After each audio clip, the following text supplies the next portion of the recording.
Tá Vou bom. esperar para ver. Tá bom. Agora, ô Casão, você em toda a sua longa carreira como jogador de futebol, já tinha visto isso? De um chefe bater no Não, subordinado? nunca. Nunca, Que Juca. coisa, Casão.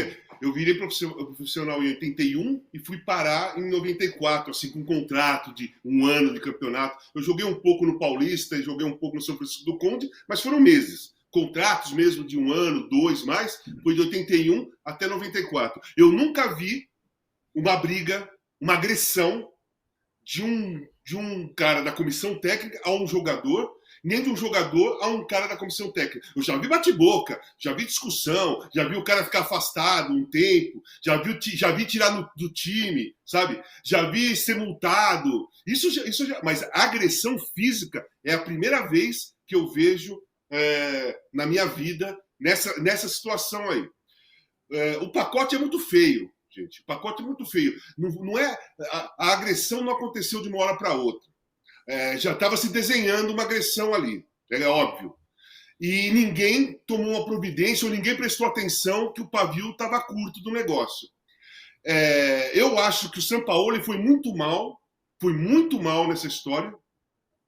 Ele tinha que ter ficado do lado do jogador, ele tinha que ter ido abraçar o Pedro, ele tinha que ter ido para a delegacia junto com o Pedro, porque é jogador dele, ele é o treinador. Aquela nota que ele colocou no outro dia foi ridícula, não teve briga. São Paulo falou, eu fiquei triste, eu não consigo dormir quando dois colegas brigam. Não teve briga. O cara agrediu o Pedro e ponto. O Pedro não revidou, então não teve briga. Foi uma agressão, só de um lado. Foi um lado que agrediu o outro. E o Sampaoli não tomou partido do lado certo. Ele ficou em cima do muro, numa situação que ele não podia ter ficado em cima do muro e que não tinha outra escolha a não ser... Na realidade, tinha duas escolhas. Ou fica do lado do Pedro, que era o certo, ou sai junto com o cara. Já que é amiguinho, sai junto com o cara. Vai tirar meu amigo, então nós vamos tudo embora. Porque agora, o que ficou? Ficou o seguinte, o grupo de jogadores olharam e falaram assim, pô, esse cara não tá com a gente, pô. Esse cara não defende a gente, não defende o jogador, ele defende só quem ele gosta, ou só quem ele não gosta. A gente sabe que ele não gosta do Pedro. E o filho do cara ainda fica lá. Então, o filho do cara fica lá. Cara, assim, eu acho assim, o time do Flamengo muito bom, tá demonstrando isso, não é sempre, mas nos jogos principais demonstra, né? Empata com a América, mas ganha do Atlético Mineiro lá, ganha do Grêmio fora, né? Então o time do Flamengo, nos jogos decisivos, nos jogos grandes, assim, nos jogos de vai ou racha, ele vai com muito futebol, porque tem os jogadores ali no futebol, mas no dia a dia eu acho que as relações não serão mais as mesmas. Tá. Olha aqui, vamos só dar uma passadinha. Bom, primeiro, por favor, né? Dê o joinha para nós, que nós merecemos. Ô, Juca, Estamos aqui, né? E mais nós somos de um tempo que havia um treinador de futebol que era apelidado de homem mau. E o Strick? O Strick? O Strick era grandalhão, ele era forte para chuchu.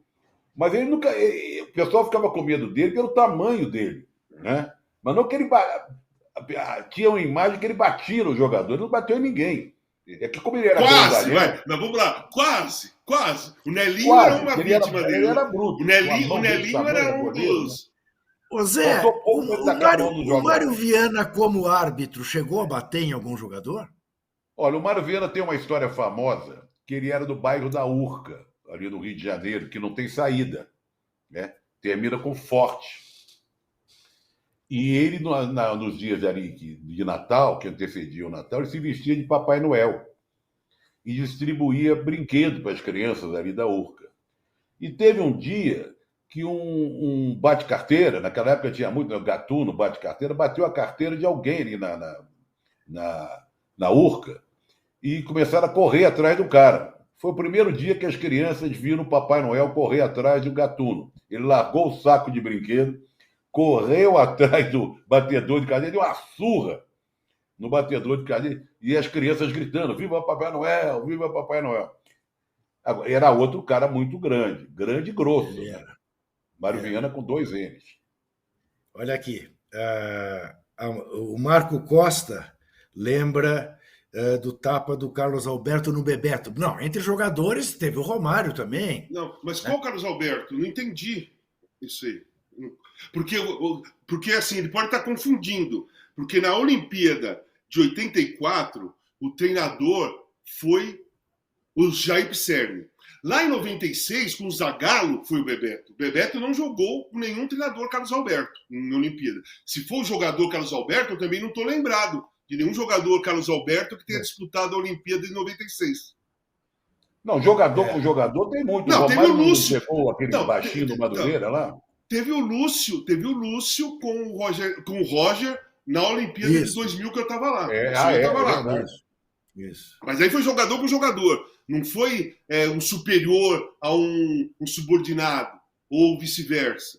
Aqui foi treinador, foi preparador físico com jogador, isso eu nunca vi.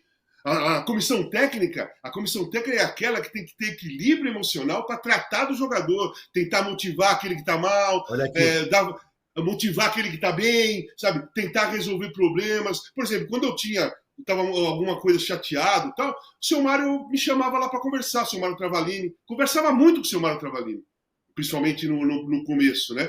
Conversava muito com o Mário Travalini. E era assim, até com o Jorge Vieira também. O Jorge Vieira conversava bastante, o Carlos Alberto Torres. O treinador e o preparador é aquelas pessoas mais, principalmente o preparador, fica muito próximo do jogador, houve reclamações, esse cara tem que tratar do cara.